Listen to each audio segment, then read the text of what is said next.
Hello, callers. Welcome back to Viva Barca and welcome to another interesting episode where we are going to discuss on some interesting updates.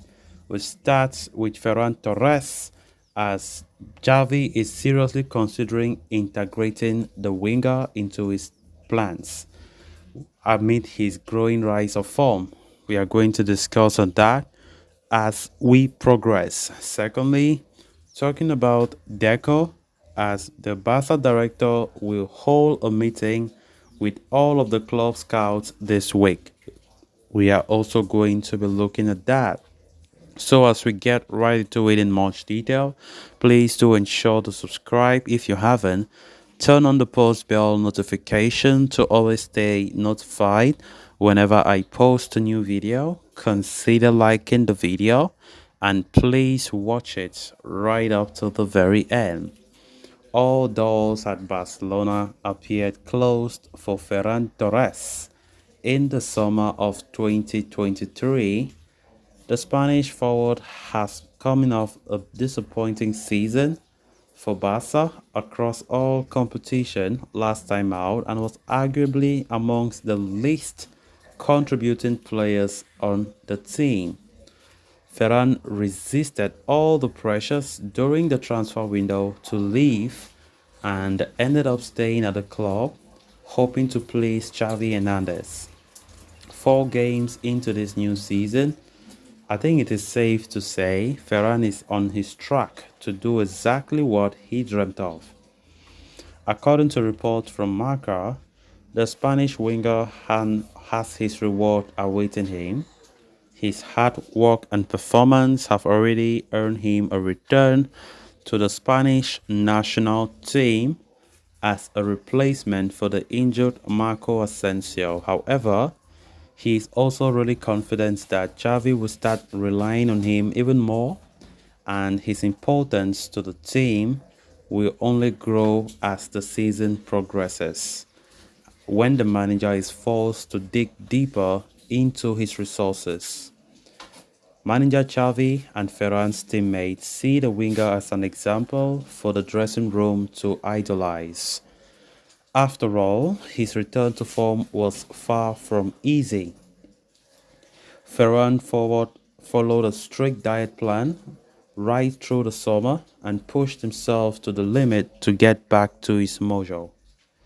He has been training quite a lot at the club's facilities, even on off days, and his numbers showed the results.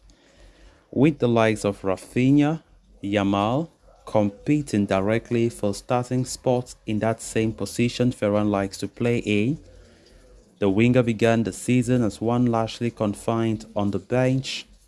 In fact, he played no part in the curtain raiser against Getafe. Ferran subsequently came on for the final 14 minutes against Cadiz and netted a late goal on the night to double Barca's lead.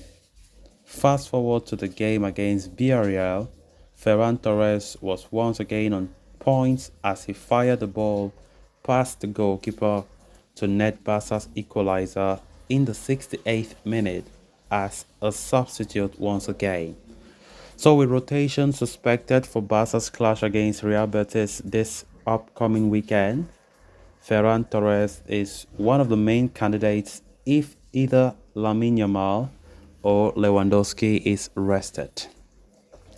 Of course, with games coming thick and fast, we expect manager Xavi to start doing some rotations. The Champions League group stages starts in a week's time now.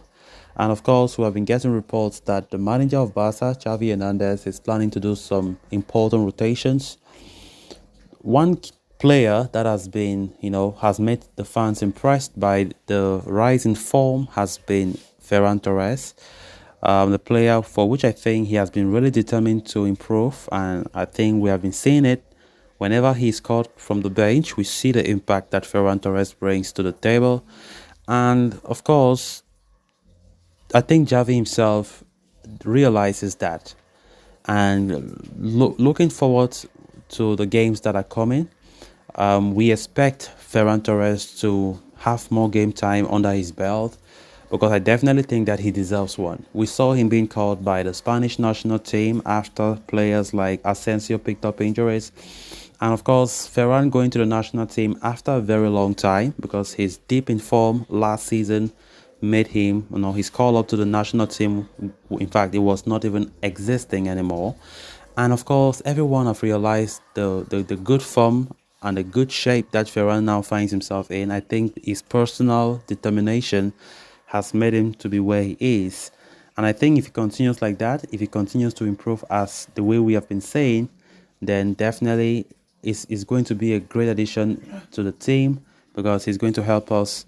Of course, I think also for the manager, in terms of when making rotations, he does that without any fear, knowing fully well that Ferran is also that type of a player who also can bring some changes, or whenever he's playing, we can still rely on him.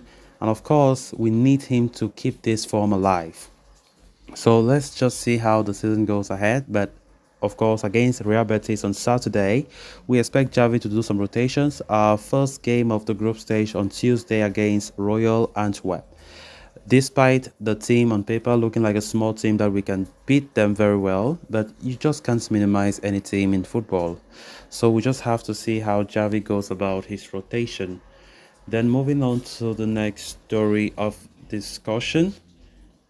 After navigating a stressful summer window, newly appointed Barca sporting director Deco will now look to lay down a roadmap for the future and build a team that can achieve the gloried heights of the past.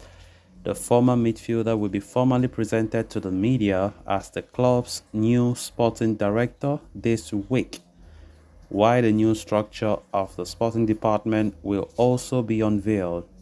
Once that is out of the way, Deco plans to dive into his work, with several tasks already being lined up, starting with completing the contract renewal of Xavi. On top of that, Deco is also believed to have called out the scouts of Barca for a meeting on the upcoming Wednesday.